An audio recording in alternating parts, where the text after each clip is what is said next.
안녕하세요. 데이비스 드림 파운데이션입니다. 잠시 후 프리젠테이션이 시작되겠습니다.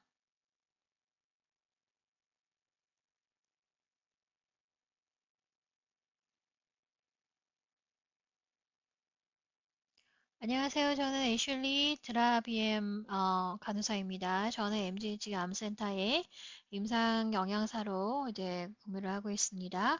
오늘 강의는 식도암의 영양적 고려에 대해서 말씀드리도록 하겠습니다. 제가 주제를 이렇게 적어봤는데요. 영양의 목표 말씀드리고 또 어떻게 간호사, 임상영양사 저 같은 사람이 어떻게 그 영양을 도와드릴 수 있나 하는 것들에 대해서 말씀드리겠습니다. 그리고 치료 시에 영양에 대해서 우리가 생각해 볼 때 어떤 것들을 고려를 해야 될지 말씀드리고요.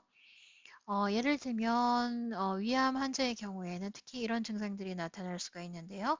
입맛이 없고 메스꺼움이나 구토가 있고 몸무게가 줄어드는 그런 경향이 있고요. 설사와 변비가 있고 또 입맛이 변화가 있습니다. 그리고 굉장히 피로하신 그런 상태가 많으시고요. 그래서 수술 전에 고려하셔야 될 것은 이제 면역을 높일 수 있는 면역 영양이라고 이제 저희가 말씀드리는데 여기에 대해서 말씀을 좀 자세하게 드리도록 하겠습니다. 그리고 수술 후의 영양은 저희가 신경 써야 될 것이 덤핑 신드롬이라는 것이 있고요. 또 비타민이나 이제 미네랄 같은 이제 소량이지만 굉장히 중요한 것들, 영양을 어떻게 섭취하실지 그런 내용이 되겠습니다. 영양에 대해서 잘못된 미신들이 많이 있는데요. 여기에 대한 것들을 서로 나누어 보고 또 질문과 대답을 하는 시간 또 갖도록 하겠습니다. 영양의 목적은 첫 번째 위암 환자의 경우에는 특히 체중 유지라고 얘기를 할 수가 있습니다. 이제 근육을 생각을 할 수가 있는데요. 이때는 고칼로리, 고단백질의 영양, 그리고 고영양의 칼로리가 많은 고영양 음식을 이제 드시는 것을 권고를 해드리고 있습니다. 그리고 수분을 잘 유지하실 수 있도록 충분한 음료나 섭취를 이제 권장해 드리고 있고요. 또 건강을 유지하시기 위해서 운동도 이제 고려를 해 주셔야 되는 부분입니다. 간호사가 이 영양에 개입을 하는 것이 얼마나 효과적인가 하는 것들에 대한 증거는 굉장히 많이 있습니다. 여기에서 뭐 제가 다 자세하게 말씀드리지는 않겠지만 어, 여러 가지 그 치료에 있어서 중간에 그 갭이 있는 그런 것을 좀 막아주는 그런 역할도 있고요. 그리고 뭐 갑자기 병원을 다시 방문을 하셔야 되는 그런 것도 훨씬 줄어드는 것을 알 수가 있습니다. 그리고 생존율도 당연히 이제 많이 높아지고요. 삶의 질이라든지 그리고 이제 활동하실 수 있는 퍼포먼스 레벨도 굉장히 좋아지시는 것을 볼 수가 있습니다. 그리고 독성에 관련된 그런 그 증상들도 굉장히 낮아주실 수가 있고요. 첫 번째 저희가 살펴볼 것이 이제 입맛이 없다의 식욕 상실에 대한 얘기인데요. 이유로 생각할 수 있는 것이 여러 가지가 있을 수 있습니다. 신체적인 이유가 있고요. 식사하실 때 이제 통증을 느끼신다든지, 역류나 구토가 있다든지 이런 것들이고요. 그런 것 때문에 이제 입맛이 없다라고 이제 느끼시는 경우. 그리고 정신적인 이유가 있을 텐데요. 분노나 걱정, 그리고 우울증이나 스트레스 같은 것들입니다. 그리고 무엇보다도 이제 암이나 또 암으로 인한 치료 때문에 몸의 대사가 바뀌기 때문에 입맛이 없게 되시는 거죠. 두 번째는 이제 식욕 상실이 있는데요. 소량의 식사를 하루에 5, 6회 정도 혹은 그 이상 하시는 것이 좋고 두세 시간마다 식사를 하시는 것이 좋습니다. 하루에 6번 정도 간식을 좀 드시면은 좋은데요. 또 주무시기 전에 이제 간식을 드시는 거를 권해드리고 있습니다. 식사간에 입맛이 있을 때는 또 간식이 가능하도록 이렇게 하셔야 되고요. 매번 드실 때마다 고칼로리, 그리고 고단백질 음식을 드시는데요. 치즈나 요거트, 달걀, 콩, 땅콩 버터, 생선, 닭 이렇게 고칼로리 단백질 음식을 드시는 것이 좋으십니다. 가능한 한 많은 음식을 드시도록 하시면 좋은데 가능하실 때마다 건강한 지방, 올리브유나 아보카도우유 같은 거를 뭐 스무디나 이런 데 섞어서 드시거나 하셔도 좋고요. 스프나 달걀, 감자에도 올리브유를 이렇게 뿌려서 드시는 거 권해드리고 따뜻한 시리얼과 땅콩 버터를 이렇게 녹여서 드시는 거 좋고요. 단백질 가루 스무디가 좋고요. 단백질 가루 스무디에 여러 가지 건강한 지방을 조금 첨가해서 블렌드를 해서 드시는 것도 권장해 드리고 있습니다. 자, 영양을 마셔야 되는데요. 고칼로리 음료를 선택하시는 것을 권고를 드려요. 그리고 영양 보조제도 있습니다. 맛있는 수제 스무디를 만드실 수 있는 레시피도 많이 보여드리고 있고요. 또 약을 드실 때도 칼로리 있는 음료와 같이 드시는 것도 저희가 권장을 해드리고 있습니다. 상태가 가장 좋을 때, 많이 드실 수 있을 때 많이 드시는 것이 좋습니다. 그리고 한번 드실 때는 조금씩 소량의 식사를 하시고 소화가 잘 되도록 또 배가 부르시면 식사 사이에 음료는 제한을 하셔도 되고요. 자, 이번에는 메스껍고 또 구토감이 있고 또 실제로 구토가 있을 때는 어떻게 하면 좋을까? 식사 전에 처방된 약을 드시고요. 또 소량의 식사를 자주 하시는 것이 좋고요. 또 저지방 그리고 저섬유소의 식품을 드시는 것이 좋은데요. 크래커나 요거트, 바나나, 프리첼 뭐 이런 것들이 좋습니다. 그리고 튀긴 음식 피하시고요. 너무 달고 너무 맵고 그리고 너무 고지방 음식은 피하시는 것이 좋습니다. 자, 수분 섭취에 신경을 좀 써달라고 이제 말씀을 드렸는데, 이것은 소변의 색깔이 너무 진하거나 이러지 않는지 체크를 하시는 것이 도움이 되겠습니다. 그리고 차거나 실온에 있는 음식을 드시는 것이 좋고요. 메스꺼움이나 구토에는 그리고 진저에일 같은 걸 드시거나 생강정이나 그리고 박하나 생강이라든지 민트 사탕 이런 것들 드시는 것이 좋습니다. 그리고 메스꺼움과 구토에는 또 침이 좀 효과가 있다 이런 연구들도 있거든요. 그래서 그것도 생각을 한번 해봐 주시면 감사하겠습니다. 자, 두 번째는 이제 설사인데요. 설사를 잘 일으킬 수 있는 음식이 있고 또 괜찮은 음식들이 있습니다. 도움이 되시라고 이렇게 몇 가지 예를 들어 드리겠습니다. 설사를 잘 일으킬 수 있는 음식에는 생과일 채소가 있고 콩, 말린 과일, 브란, 너무 많은 섬유질, 또 유제품을 피해야 할 수도 있고요. 또 주스, 카페인 음료나 튀기거나 기름진 그런 매운 음식 이 설사를 잘 일으킬 수 있습니다. 반면에 괜찮은 음식에는 바나나, 애플소스, 복숭아, 망고, 콩, 비트, 호박, 당근, 감자나 고구마, 그리고 오트, 닭, 허머스, 그리고 두부, 생선, 요거트, 쌀, 국수, 파스타 같은 것들, 그런 것들이 괜찮습니다. 변비의 경우에는 이제 음료를 많이 드리고 섬유서를 더할 것을 권해드리고 있는데요. 따뜻한 음료를 마시고 또 배, 자두, 복숭아 살구, 시나티, 운동을 늘리시고요. 또 명상을 하시거나 변비약을 좀 드셔도 괜찮습니다. 점막염과 식도염을 호소하시는 분들이 있는데요. 이 경우에는 부드럽고 촉촉한 음식을 선택하시고요. 맵고 신 음식은 피하시는 것이 좋습니다. 예를 들면 토마토나 뭐 귤 종류 그리고 피클 된 음식 이런 것들 입니다. 그리고 입안을 헹구시는 것이 좋은데요. 4분의 1, 4컵의 물에 어, 한 4분의 3의 티스푼 소금 그리고 한 티스푼 베이킹 소다 이렇게 풀어서 입안을 헹구시는 것이 좋겠습니다.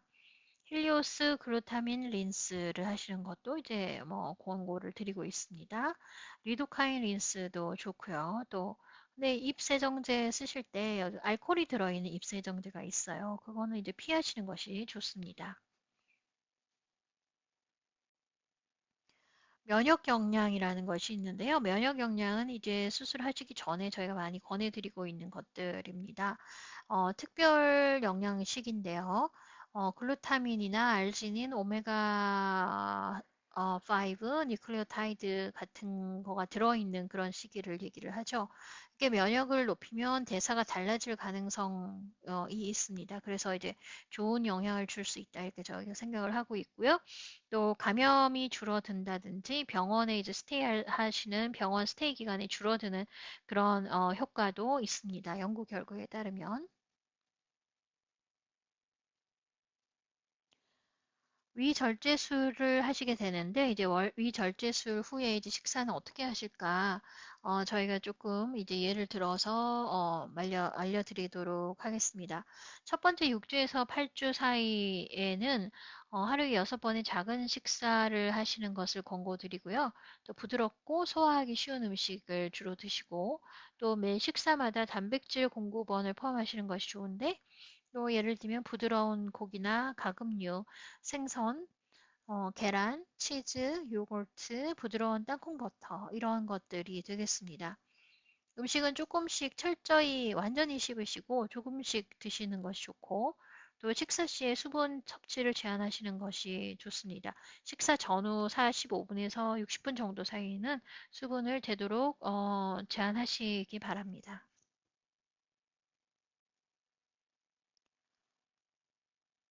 위절제술 후 식사는 이제 피할 음식이 있는데요. 꼭 설탕이 많은 음식이나 설탕이 많은 알코올 같은 거, 그리고 고지방 음식이 불편하시면 저지방 요리법을 쓰셔야 되고요. 또 과일도 한 번에 반 cc 정도, 요 정도로 이제 반 컵 정도로 제한을 하시는 것이 좋습니다.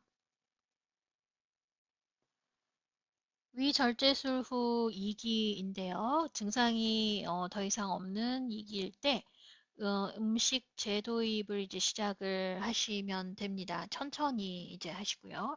또 한 번에 새로운 음식 하나씩 이런 식으로 추가를 하시고 또 일지 같은 거를 써서 새로운 음식을 섭취했을 때 증상을 모니터링을 해서 이제 기록을 남기시는 것이 도움이 될 것 같습니다. 그리고 이 식이요법에 섬유질을 다시 추가하셔도 되는데 가용성 섬유를 시작을 하시는 것이 좋겠죠. 가용성 섬유질로는 쌀이나 귀리, 사과 소스, 그리고 바나나 이런 것들이 있을 수가 있겠습니다. 자, 흔한 문제들 중에 우리가 덤핑 신드롬이라는 것이 있습니다. 초기에 있는 덤핑 신드롬은 식사 후 15분에서 1시간 이내에 발생을 하고 또 몸이 농축된 소장으로 너무 빨리 당이 들어오게 되면 반응을 하게 되는 것인데요. 혈류에서 물을 빼내서 소장으로 빨리 보내야 되기 때문에 보내서 이제 당을 희석하려고 하는 그런 노력 때문에 그렇습니다. 이런 덤핑 신드롬은 갑자기 설사가 난다든지 메스껍다든지 복부통이 인다든지 이런 증상들이 있습니다. 후기 덤핑 신드롬은 조금 뒤에 일어나게 되는데요. 식사 후에 2시간에서 3시간 정도에 발생을 합니다. 이것은 소장에서 당이 흡수가 쫙 되게 되면 이 혈당이 올라가게 되겠죠. 그리고 몸이 더 많은 인슐린을 만들게 되는데 이때 인슐린이 더 많이 나오면 혈당이 내려가고 또 갑자기 정상보다 훨씬 낮은 저혈당 증세가 발생을 하게 되는데요. 이 저혈당 증세로는 이제 허약하게 된다든 심장 박동이 막 증가하고 어지럽고 떨리고 식은땀이 나고 기절을 한다든지 그런 것도 있고요. 정신적인 혼란 상태가 되게 되는 거죠. 이 덤핑 신드롬을 초기나 후기나 이런 덤핑 신드롬을 예방하기 위해서는 자주 조금씩 식사하시는 것이 좋고 하루에 5번에서 6번 천천히 먹고 또 목으로 넘기기 전에 매우 완전히 씹어서 넘기고 또 음식과 음료는 최소 30분 정도 띄워서 소화하기 쉽도록 하시고 또 몇 끼 단백질을 많이 드시는 것이 좋고요. 농축당이라든지 그리고 첨가된 당이 있는 것이 좋지 않습니다. 그런 음식은 피하시고 또 식사 후에 15분 정도 누워 있으면 장을 통한 음식의 이동을 약간 늦출 수가 있습니다. 그래서 이제 갑자기 소장으로 들어가게 된다든지 그런 것들을 이제 막을 수가 있습니다. 또 흔한 문제로는 흡수 불량이 있을 수가 있는데요. 만약에 변의 도자기 색깔이라든지 변에서 굉장히 나쁜 냄새가 난다. 갑자기. 그러면 이제 소화 효소에 문제가 있다라고 이제 볼 수가 있습니다. 변 저장하거나 소화 효소 생성 감소 등은 소화 잘 되고 또 미세 영양소 흡수를 감소시키는 소화가 잘 안 된다든지 또 뭐 소화가 잘 안 되다 보니까 이제 미세 영양소가 이제 잘 흡수가 안 되는 그래서 이제 여러 가지 결핍이 일어나게 되는 그런 증상이 나타날 수가 있게 되는 것입니다. 네, 락토스 인톨러런스가 이제 생기게 되는 경우들도 있는데요. 이 락토스에 대한 문제는 유제품을 소비했을 때, 먹었을 때 2시간 이내에 배가 아프고 설사를 하는 그런 증상을 나타냅니다. 아주 작은 양의 락토스는 괜찮은데요. 그리고 또 이제 요거트나 이제 발효 유제품은 괜찮기도 하고요. 위절제술 후에 비타민 혹은 또 미네랄 보충제에 대해서 질문하시는 분들이 많이 있습니다. 소화효소의 손실과 단백질의 위산 소화로 인해서 비타민 B, 12, 엽산, 그리고 철, 그리고 칼슘이 영향을 받게 되는데요. 철분과 함께 매일 종합 비타민제를 드실 것을 권장을 드리고 있습니다. 씹을 수 있거나 액체 상태이거나 한 것이 가장 흡수가 잘 된다고 해요. 그리고 철분 결핍이 굉장히 흔합니다. 환자분들에게. 그래서 흡수를 위해서 비타민 C 공급원을 포함시키는 것이 좋습니다. 그래야지 철분이 잘 흡수가 되거든요.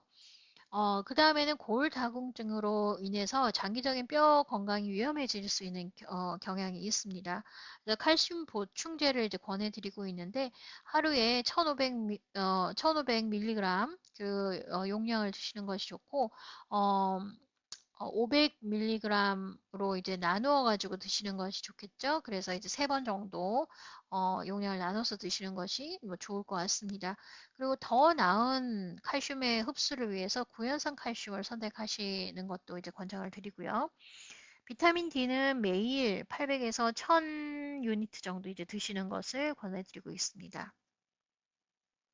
비타민 12는 뭐 허미테에서 녹여서 드신다든지 아니면 주사로 이제 하시는데 하루에 1000mg 그 다음에는 뭐 매월 뭐 이렇게 드셔도 되고요. 혹은 주사를 맞으셔도 되고요. 가장 잘 흡수되는 엽산은 철황산염이라는 것이 있습니다. 식사 보충제로는 사실 암 예방이나 또 암을 치료한다고 하는 보충제는 사용을 금지를 하고 있습니다. 건강한 식사가 제일 중요하고요. 이 식사를 하지 않고 또 보충제만 의존하시는 것은 금지하고 있고요. 보충제 사용 시에 주의하셔야 될 점은 뭐 여러 가지 되셔야 될 점들이 있습니다. 이 보충제의 경우에는 약처럼 이제 규제가 굉장히 철저하지가 않습니다. 그리고 이 보충제를 드심으로 인해서 처방해드린 약, 그 처방약 굉장히 더 중요하죠. 이 처방약이 흡수되는 방해 효과가 있을 수도 있기 때문에 보충제는 되도록 안 드시는 것이 좋고요. 또 이 보충제가 화학요법을 방해할 가능성도 있습니다. 또 보충제 자체가 다른 부작용을 일으킬 가능성도 있거든요. 그래서 여러 가지 주의하셔야 될 점들이 있습니다. 영양에 대한 미신과 또 여러 가지 질문에 대한 그 질의응답 시간을 잠깐 갖도록 하겠는데요. 이런 미신들이 있습니다. 당이 암을 크게 하는가? 암이 당을 많이 먹어가지고 이제 암이 커지는 것인가 하는 그런 질문들이 있는데요. 또 저희가 또 많이 나누는 얘기들 중에 하나가 케토 다이어트가 암에 도움이 되는가 아닌가 그런 얘기들이 있고요. 또 알칼라인 다이어트라는 것이 있습니다. 이것이 이제 암에 도움이 되는가 아닌가. 간헐적 단식도 암에 도움이 되는가 아닌가. 암을 굶겨서 이제 줄어들게 할 수 있는가. 그런 질문도 많이 하시고요. 또 거슨 다이어트라는 것이 있는데 이것이 또 암에 도움이 되는가 하는 거. 버직 다이어트, 염소젓 치즈죠. 이거가 이제 암에 도움이 되는가 하는 것인데요. 여기에 대한 내용, 을 조금 나눠보는 것도 좋을 것 같습니다. 네, 이렇게 마련한 저의 강의는 이제 끝났고요. 저의 강의는 여러 가지 자료를 바탕으로 해서 준비를 했습니다. 그래서 여기 보여드리는 자료들 참고를 하시면 더 자세한 내용을 보실 수 있을 것 같습니다. 오늘 강의에 참여해 주셔서 너무나 감사드리고 또 질문이 있으시면 데비스 드림 파운데이션이나 또 저에게 직접 연락을 하시면 성심성의껏 대답해 드리도록 하겠습니다. 감사합니다. 데빗 스트림 파운데이션입니다. 다음 프리젠테이션을 보시려면 오디토리움을 방문해 주십시오. 감사합니다.